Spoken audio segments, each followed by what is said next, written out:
I am ready! GMA Weather, serbisyong totoo ng GMA News. Mga kapuso, posibleng maging tropical depression o isang mahinang bagyo bukas ang low pressure area na nakita ng Pag-asa 950 kilometers dyan sa may silangan ng Kasiguran ng Aurora at yan ay ayon sa Metro Weather.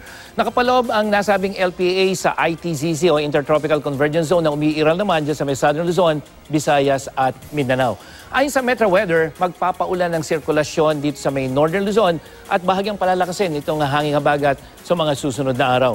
At dito sa Metro Manila kung saan nagpabaha ang isang thunderstorm kanina na kung saan malakas sa pagulan ng naitala bago mag-alas 12, dapat po maging I am ready pa rin dahil bukas buong araw na mataas ang tsansa ng ulan.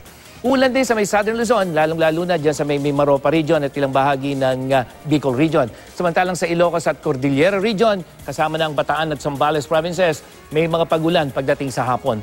May ulan din sa halos buong Visayas, umaga pa lamang yan, at maging sa Mindanao pagdating ng hapon, makakaranas ng magpagulan ang malaking bahagi niyan.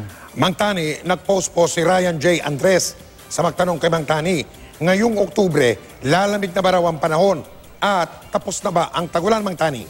Well, Mike, Ryan, gaya ng mga nakaraang taon ay sa huling bahagi ng Oktubre, nagsisimula ang amihan season.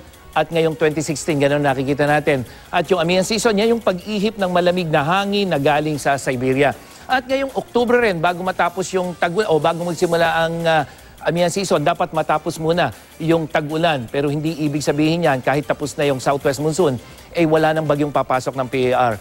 Sa taya ng Pag-asa, 2 pang bagyo ang posibleng pumasok ng PAR at pangkaraniwan, tumatama yan sa Luzon, kasama na ang Metro Manila. Yan ang latest mula sa GMA Weather. Ako po si Nathaniel Cruz, magplano para sigurado. I am ready. Serbisyong totoo ng GMA News.